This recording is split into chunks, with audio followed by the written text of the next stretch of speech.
नमस्कार। आज हम आपको एक ऐसी शख्सियत से मिलवाने जा रहे हैं जो बेगूसराय के लिए किसी परिचय का मोहताज नहीं है। बेगूसराय की राजनीति में ये हमेशा से सक्रिय रहे हैं और एक जाने माने नाम की तरह जाने जाते हैं। बेगूसराय जिला जदयू अध्यक्ष भूमिपाल राय जी आज हमारे साथ मौजूद हैं। इनसे हम बात करेंगे राजनीतिक मुद्दों पर। स्वागत है सर आपका हमारे चैनल में। बहुत बहुत धन्यवाद। आपका भी स्वागत है। आपके चैनल के तमाम दर्शकों का स्वागत और अभिनंदन है हमारे तरफ से।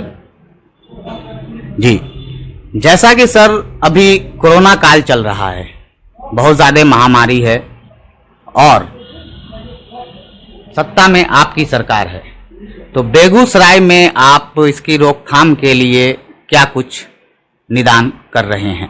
देखिए, सबसे पहले तो ये वैश्विक महामारी है और वैश्विक महामारी है तो पूरा विश्व इससे लड़ रहा है और इस महामारी से हमारा देश भारत और हमारा राज्य बिहार और हमारा जिला बेगूसराय अछूता नहीं है। तो हम हर स्तर पर सरकार की जो उपलब्धता है, सरकार की स्वास्थ्य सेवा में जो काम है, अब जिला स्तर पर कोरोना का जांच हो रहा है और लोगों के बीच जागरूकता सरकार भी फैला रही है और सामाजिक स्तर और राजनीतिक स्तर पर भी लोगों के बीच जो शारीरिक दूरी बनाना है, मास्क लगाना है या गमछा लगाना है या रुमाल से अपने मुंह और नाक को ढकना है, तो इस पर बात कर रहे हैं। और जो और भी जागरूकता का चीज है वो लगातार किया जा रहा है। और आप जब प्रथम लॉकडाउन की बात करें और हमसे बात करेंगे व्यक्तिगत मेरे तौर पर, तो हमने एक टीम बनाया था, उसका नाम था मैं बेगूसराय का बेटा हूं और उस टीम ने 72 दिनों तक 32,000 लोगों तक राशन पहुंचाने का काम किया।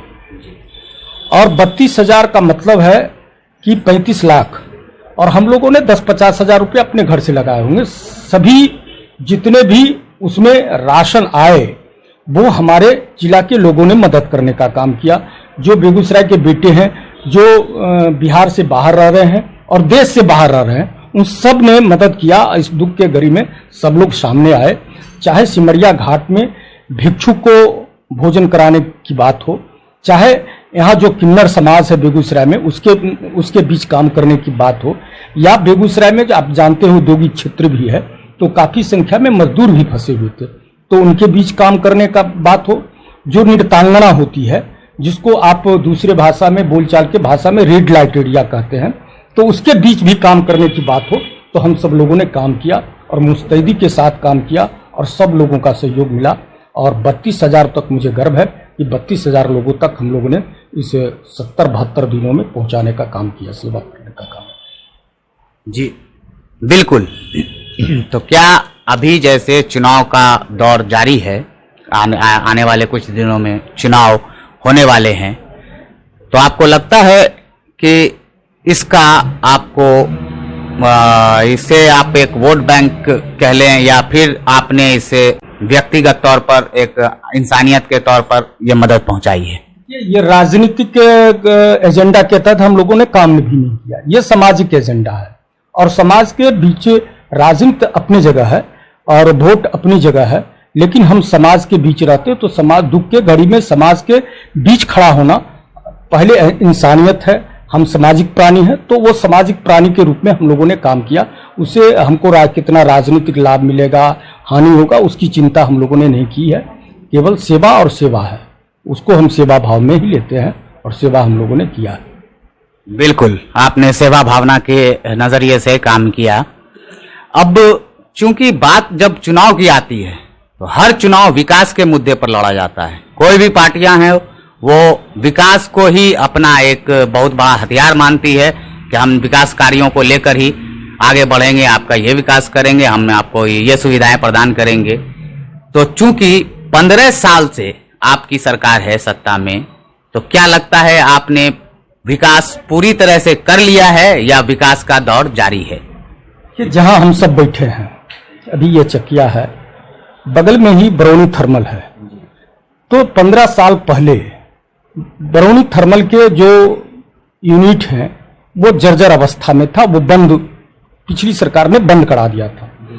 और जब नई सरकार आई, माननीय मुख्यमंत्री जी नीतीश कुमार जी बने, तो उसको जीर्णोद्धार कराने का काम किया और जस्ट उसके बगल में आप देखिएगा कि 250-250 मेगावाट के 2 यूनिट लगाए गए, यानी कि टोटल बरौनी थर्मल से 950 लगभग 950 मेगावाट बिजली का उत्पादन हो रहा है। तो ये बड़ी उपलब्धि है और ये एनडीए सरकार की उपलब्धि है। आप आए होंगे तो रास्ते में आपको मिला होगा कि फर्टिलाइजर बन रहा है, तो ये विकास है, ये एनडीए सरकार की उपलब्धि है। आप थर्मल से थोड़ा आगे बढ़ेंगे तो आपको देखने को मिलेगा कि दोहरा सिमरिया पुल बन रहा है, तो ये विकास है। इसके अलावे जो आप किसी भी गांव में चले जाइए, यहाँ पहले बिजली का तार होता था तो उस पर लोग, बिजली नहीं आती थी, उस पर लोग कपड़ा सुखाते थे। आज बिजली आ रही है कितने घंटे? 20 और 22 घंटे, 20 और 22 घंटे देहातों में बिजली रह रही है, तो ये विकास है। हम गांव में अब नल लगा रहे हैं, स्वच्छ जल दे रहे हैं लोगों को, हम गली बना रहे हैं, पक्की गली बना रहे हैं। इस बैसाख के दिनों में भी जब गांव देहात में हम लोग जाते थे तो पैरों में कीचड़ लग जाता था। आज बरसात के दिनों में भी किसी मोहल्ला में आप चले जाइएगा तो आराम से उनके दरवाजे, उनके घर तक चले जाइएगा, आपके पैर में कीचड़ नहीं लगेंगे। तो ये गांव को बनाया है नीतीश कुमार जी ने, उसको सजाया है नीतीश कुमार जी ने, तो लोग नीतीश कुमार जी के साथ खड़े हैं। और आप देखिएगा कि इस कोरोना काल में भी नीतीश कुमार जी ने क्या किया। उन्होंने जो राशन कार्ड धारी हैं उनको 1,000 रुपया दिया, जो मैंने पेंशन, सामाजिक पेंशन जिनको मिलता है, वृद्धा पेंशन है, सामाजिक पेंशन है, दिव्यांग पेंशन है, तो 3 महीना का एडवांस पेंशन दिया उन्होंने। जो बच्चे स्कूल में पढ़ते हैं उसको पोशाक, साइकिल, छात्रवृत्ति के सारे पैसे उनके खाते में डाल दिए गए। तो और जो कार्डधारी हैं उनको 1,000 रुपया दिया गया। जो बिहार से बाहर जो बेटे और बेटियां रह रहे थे उनको भी खाते में 1,000 रुपया दिया गया, उनको लाने की व्यवस्था की गई, उनको क्वारंटाइन कराया गया और क्वारंटाइन में जो आपदा प्रबंधन में जो किट मिलता है, किट देने का काम किया गया। तो एकदम चौतरफा विकास की चर्चा जब करिएगा तो झड़ी लग जाएगा। एक एक योजना है, चाहे आप पिछड़ा का, अति पिछड़ा का, दलित का, महादलित का, माने समाज के और अर्गे सवर्ण वर्गों का, माने आप कह सकते हैं कि समाज के सभी तबकों का विकास नीतीश कुमार जी ने किया है। तो सब लोग ये विकास चाहते हैं और विकास के नाम पर ही हम चुनाव भी लड़ेंगे और विकास के नाम पर चुनाव जीतेंगे। जब आपने विकास की बात की ही है तो हम आपसे बताना चाहते हैं, जनता नीतीश सरकार वर्सेस लालू सरकार, मतलब कह लीजिए कि आप 15 साल बनाम 15 साल को देख रही है। तो आपने बैसाख का भी जिक्र किया कि बारिश का मौसम आ जाता है, ये हो जाता है, ऐसा होता है, वैसा होता है, आप घर तक पहुंचेंगे तो कादो कीचड़ कुछ तो भी नहीं लगेगा, मतलब ये हमारा विकास है। लेकिन अक्सर खबरों में ये देखने को मिलता है कि बिहार में आधा से ज्यादा जिला बाढ़ ग्रसित हो जाता है। और चूंकि 15 साल से यह सरकार आपको सत्ता में है, तो इससे पहले लालू सरकार थी, तो दोनों सरकार के रहते हुए 15 साल उन्होंने राज किया, 15 साल आपका भी हो गया, तो उसके बाद भी यह बाढ़ ग्रसित मामला अभी तक सुलझने को नाम नहीं ले रहा है। इस पर आप क्या कहना चाहेंगे? कितना विकास, इसके मद्देनजर आप क्या विकास हुआ है आपके नजर में? बाढ़ का जब बात करते हैं तो बाढ़ 2 तरह के आते हैं। एक गंगा से बाढ़ आती है, तो आपने नहीं सुना होगा कि गंगा नदी के किनारे कोई बांध टूट गया जिसके चलते पूरा आबादी जो है बाढ़ग्रस्त हो गया। ये आपने 15 सालों में नहीं सुना होगा। इसका मतलब है कि गंगा के किनारे जो बांध है उसको मैंने दुरुस्त किया है, ठीक है। अब जो कोसी का बाढ़ आता है, जो नेपाल से पानी आता है, वो इंटरनेशनल मामला है, वो राज्य सरकार का बात नहीं है, वो भारत सरकार बात करेगी। उस मामले पर भारत सरकार बात करेगी, राज्य सरकार का मामला नहीं है। लेकिन उसके बावजूद भी हमारे जितने भी आप जब से मुख्यमंत्री जी मैंने गद्दी संभाले थे और कोसी का बाढ़ हुआ था, कोसी त्रासदी हुआ था और लोगों को लगा था, देश और दुनिया के सब लोग कह रहे थे कि कोसी अब बसेगा नहीं। आज देखिए वहां कोसी बसा हुआ है कि नहीं है। उसको बसाने का काम नीतीश कुमार जी ने किया, उसको पुनर्जीवित करने का, कोसी को पुनर्जीवित किया है, वहां के लोगों को, कोसी के इलाकों को। आज आप वहां आप 10 दिन पहले का आपको न्यूज मालूम होगा तो दरभंगा और मधुबनी स्वयं मुख्यमंत्री जी बांध का निरीक्षण करने गए थे। बाढ़ से पूर्व कोई मुख्यमंत्री नहीं जाता था देखने, वो पुख्ता उसका इंतजाम करते हैं, एक एक चीजों का इंतजाम करते हैं। अभी जो बाढ़ का इलाका, जहां बाढ़ का पानी आता है, आप वहां हमारी तैयारी चल रही है, सबके खाते लिए जा रहे हैं, पूरा पारिवारिक सूची को पूरा निरीक्षण किया जा रहा है कि अगर कोई कहाँ ऊंचा जगह है, कहाँ नीचा जगह है, कहाँ क्या हो सकता है, उसकी पूरी तैयारी करके सरकार रखती है। अगर वो आपदा आया तो सरकार उस आपदा से निपटने की पूरी तैयारी रखती है।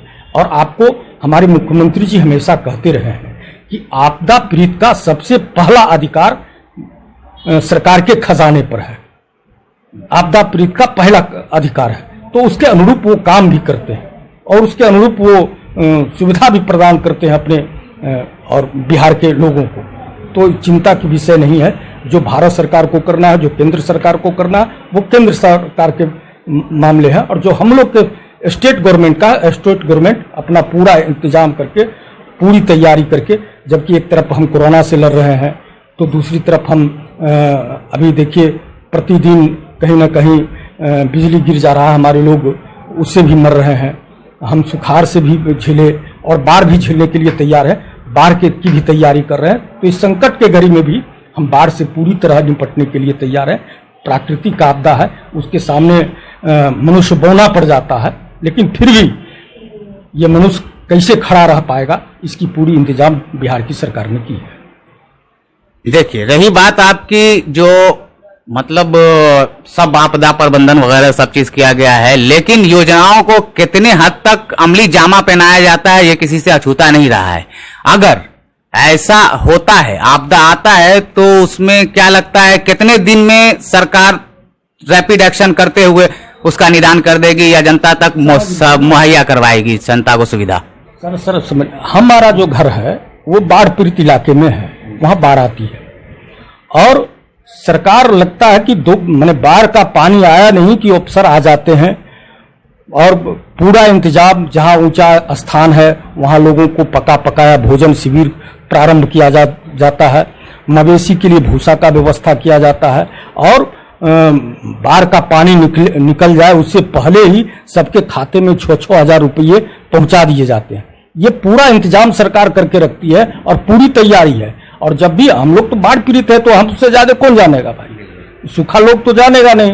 बहुत नेता होते हैं बांधे बांध घूम जाएंगे और बांध पर से ही अपना बयान देके चले जाएंगे, तो उनको बाढ़ पीड़ित का से क्या मतलब। लेकिन हम लोग बाढ़ पीड़ित रहते हैं, हम लोग गांव में 12-13 घंटा पानी में रहते हैं, हर गांव में जाते हैं, हर गांव के लोगों से मिलते हैं, अपने लोगों के बीच रहते हैं, तो हम लोग को पता है कि बाढ़ आती है तो सरकार कितना मदद करती है। सरकार एकदम पूरे तौर से खड़ा रहती है। मैंने आपको लगेगा बाढ़ में कि मैंने जब भी आइएगा कभी देखिएगा तो अगर आया तो आपको देखने को मिलेगा सरकार का काम, नाव की व्यवस्था, सारी व्यवस्था पहले से तैयारी करके सरकार रखती है। जी, ये तो हो गया विकास के मुद्दे पे चर्चा। अब बात करते हैं कि बिहार में जैसे एनडीए की सरकार है तो कई मुद्दों पर ऐसा देखने को मिला है कि बीजेपी का कुछ और बयान आता है, आपका कुछ और बयान आता है, एक मुद्दे पे दोनों की अलग अलग राय हो जाते हैं, ऐसा क्यों? देखिए, हम पार्टी अलग अलग है और विचारधारा भी अलग अलग है। उनका विचारधारा अलग है, हमारा विचारधारा अलग है, लोजपा का विचारधारा अलग है। सब लोग अपने अपने विचारधारा पर काम करते हैं, लेकिन हमारा एक मुद्दे पर समझौता है कि हम विकास करेंगे बिहार का। इस मुद्दे पर कोई नहीं भटकता है। आपने देखा कि विकास के मुद्दे पर अलग राय बीजेपी की हो गई, जदयू की अलग राय होगी। हमारा समझौता क्या है? हमारा समझौता है सुशासन, हमारा समझौता है विकास। सुशासन और विकास के नामों पर हमारा कोई मतभेद नहीं है। आपने देखा होगा कि हमारी सरकार इधर जब दूसरी बार गठबंधन हुई, एनडीए से बीजेपी आई, तो हमारे केंद्रीय मंत्री हैं भागलपुर के अश्विनी चौबे जी, उनका बेटा सामाजिक सद्भावना बिगाड़ने का दुस्साहस किया। तो बीजेपी का रहते हुए हमारे सरकार में बीजेपी शामिल है, तब बीजेपी के केंद्रीय मंत्री के एक बेटे को जेल के सलाखों के अंदर बंद करते हैं। यह हमारा सुशासन है। कहां मतभेद होता है इसमें? कहां मतभेद है इसमें? तो इसलिए पार्टी अलग है, राय अलग हो सकती है, विचार अलग हो सकता है, लेकिन विकास और सुशासन का एजेंडा हमारा जिस पर समझौता है वो हमारा चलता रहेगा। जी बेशक। अब रही बात, जब आपने फिर से विकास का मुद्दा उठाया है तो मैं ये आपके नॉलेज में देना चाहूंगा, या आपको ये पता भी होगा कि अक्सर देखिएगा कि चिराग पासवान विकास के मुद्दे पर नीतीश जी को घेरते रहते हैं। इस पर क्या कहना है? भाई वो बच्चा है, बच्चा आदमी राष्ट्रीय अध्यक्ष हो गए तो इसका मतलब नहीं है कि सारा उनको ज्ञान हो गया। ठीक है, हम लोग 25 साल राजनीतिक संघर्ष से आए हैं, हम लोगों ने लाठी खाया है, जेल गए हैं और भूखे भी रहे हैं, उनको ये नौबत नहीं आई है। तो हम लोग जितना समझ पा रहे हैं बिहार की जनता को, बिहार के लोगों को, उतना कितना समझ पा रहे हैं हम नहीं जानते। उनको तो बाप का बनाया हुआ मिला, तो सांसद हो गए, चले गए और जो मन होता है बोल रहे हैं। विकास कहाँ? 15 साल पहले उनको पता है कि बातें बथानी सिनारी जैसी घटनाएं होती थी बिहार में। उनको पता है कि जाति पूछ के बिहार में मारा जाता था। उनको पता है कि गड्ढा में सड़क था कि सड़क में गड्ढा था। उनको पता है कि बिजली के तार पर लोग कपड़े सुखाते थे। ये चिराग जी को नहीं पता है, इसलिए वो विकास उनको नहीं दिखता। वो तो पैदा लिए उस समय जब नीतीश कुमार जी की सरकार थी, चकाचक रोड बन गया था, सुशासन हो गया, तो उनको लगता है कुछ हुआ ही नहीं। वो लालू यादव के राज को देख लिए होते तब नीतीश कुमार के विकास उनको समझ में आता है। या कुछ अपने बुजुर्गों से भी सीख लें, ये हम उनको सलाह देते हैं। उम्र में भी हमसे छोटे होंगे और राजनीति में भी छोटे हैं, भले वो सांसद हो जाए, मंत्री हो जाए, बधाई है उनको, लेकिन थोड़ी राजनीति को, जमीनी सच्चाई को समझने का काम करें। जी बिल्कुल। जैसा कि आप बेगूसराय से ताल्लुक रखते हैं, तो बेगूसराय में अभी कहा जाता है कि बेगूसराय बीजेपी का गढ़ है, तो इस पे आप क्या कहना चाहेंगे कि विधानसभा चुनाव में आने वाले वक्त में सीटों का बंटवारा कैसे होगा और क्या कन्हैया फैक्टर का कुछ असर देखने को मिलेगा? कन्हैया फैक्टर उक्टर खत्म हो गया लोकसभा में, वो चैप्टर है बंद हो गया। फैक्टर, उस फैक्टर का चैप्टर बंद लोकसभा में हम लोगों ने कर दिया है। ठीक है, और बात रही बीजेपी, बीजेपी नहीं है यहाँ, चुनाव लड़ेगी एनडीए। एनडीए में भारतीय जनता पार्टी है, जनता दल यू है और लोजपा भी है, तो हम तीनों मिलकर चुनाव लड़ेंगे। और आप बेगूसराय के इतिहास को पलट के देख लीजिए, जिसके साथ जनता दल यू रहा है वो 7 में 7 सीट जीता है। पिछले बार जब हम और बीजेपी लड़े थे तो यहां 6 सीट जीते थे, और अब उसके बाद हम महागठबंधन के साथ लड़े तो 7 सीट जीते। ठीक है, और फिर एनडीए के साथ हम चुनाव लड़ेंगे, 7 सीट एनडीए चुनाव जीतेगी, ये पूरे दावे के साथ मैं कह सकता हूं। दूसरे का खाता भी खुलने नहीं जा रहा है, और जिनका आप नाम लिए तो उनका तो चैप्टर बंद कर चुके हैं हम लोग, उनका चैप्टर खुलना नहीं है। एनडीए चुनाव लड़ेगी बेशक, लेकिन मेरा सवाल ये है कि चुनाव में टिकट का बंटवारा आपके प्रत्याशी यहां से खड़े होंगे या बीजेपी के प्रत्याशी खड़े होंगे? देखिए, प्रत्याशी क्या, एनडीए का प्रत्याशी होगा ना। प्रत्याशी दल तो अपना सिंबल देता है, कौन दल कितने सिंबल पर लड़ता है ये मतलब नहीं है। मतलब यह है हमको कि मैं जनता दल यू का जिला अध्यक्ष हूं, तो मेरा दायित्व बनता है कि 7 सीट यहां है तो 7 सीट एनडीए जीते। भारतीय जनता पार्टी के अध्यक्ष का भी यह दायित्व है कि एनडीए 7 सीट पर लड़ रहा है तो 7 सीट पर हम चुनाव जीतेंगे। सिंबल कोई हो लेकिन जीतेगा एनडीए। एनडीए जीते, लेकिन अक्सर देखा जाता है कि टिकट बंटवारे के मसले पर मतभेद हो जाता है। नहीं, देखिए, ये मामला है राज्य का, ये मामला है राष्ट्रीय का। राष्ट्रीय पार्टी और राज्य पार्टी वो तय करती है कौन कहां कितने सिंबल पर लड़ेगी। उसमें कोई कार्यकर्ता को कोई मतभेद नहीं है। कार्यकर्ता जानता है कि हमारा नेता नीतीश कुमार है, हमारा नेता मोदी जी हैं, हम उनको वोट करेंगे। कार्यकर्ता वो अपने नेताओं के आदेश का पालन करता है, कार्यकर्ता में कोई मतभेद नहीं रहता। नहीं, फिर भी लेकिन ये आप लोगों ने टिकट बंटवारे की कोई रणनीति तो एनडीए सरकार में तय की गई होगी, इस पर क्या कहना चाहेंगे? आप पिछले चीजों को देख लीजिए, लोकसभा चुनाव को, लोकसभा के चुनाव को देखेंगे तो गिरिराज बाबू जब आए थे तो लोग को लग रहा था कि गिरिराज बाबू नीतीश बाबू में क्या चल रहा है, नहीं चल रहा है, लेकिन जनता दल यू का कार्यकर्ता यहाँ और वोटर एक मुश्त खड़ा होकर वोट गिराया। और आज भी दावे के साथ मैं कहता हूं कि मेरे जो वोटर हैं, आप उस बूथों को उलट के देख लीजिए, एक एक कार्यकर्ता, एक एक वोटर हमारा भारतीय जनता पार्टी को वोट दिया। तो हमारे नेता के प्रति हमारी कटिबद्धता है, हम नेता के प्रति वफादार हैं। नेता का जो आदेश होता है उसका पालन करते हैं। मुख्यमंत्री जी जिसको भी आप वो सिंबल देके भेजेंगे उसको हम लोग जिता के यहां से पटना भेज देंगे। काम हम लोग का इतना ही है। बहुत बहुत शुक्रिया सर हमारे साथ जुड़ने के लिए। आपको भी बहुत बहुत धन्यवाद और आपके दर्शकों को भी हम बधाई देते हैं कि आप इस कोरोना काल में भी हम सब की बातों को उन तक पहुंचा रहे हैं। और जो लोग भी अभी इस लॉकडाउन में हैं उनसे निवेदन है, आग्रह है, विनती है, मैं दोनों हाथ जोड़ के विनती करता हूं कि वो मास्क का, गमछा का और रुमाल का इस्तेमाल करें। वो जो शारीरिक दूरी है, सोशल डिस्टेंस नहीं, हम उसको शारीरिक दूरी बोलते हैं, तो शारीरिक दूरी बनाकर भी वो काम करें तो ज़्यादा से ज़्यादा हम लोग जो हमारा लक्ष्य है कि हम कोरोना पर विजय पा पाएंगे, हम उस लक्ष्य को जल्दी से जल्दी प्राप्त कर लें। बहुत बहुत धन्यवाद। ये थे हमारे साथ भूमिपाल राय जी। कई मुद्दों पे चर्चा हुई और इस तरह विकास के दावे इन्होंने किए हैं और विकास करते भी आए हैं। आने वाले चुनाव में इसका क्या असर होता है ये तो देखने वाली बात होगी। ताजा तरीन अपडेट के लिए जुड़े रहें पहली किरण टीवी के साथ। नमस्कार।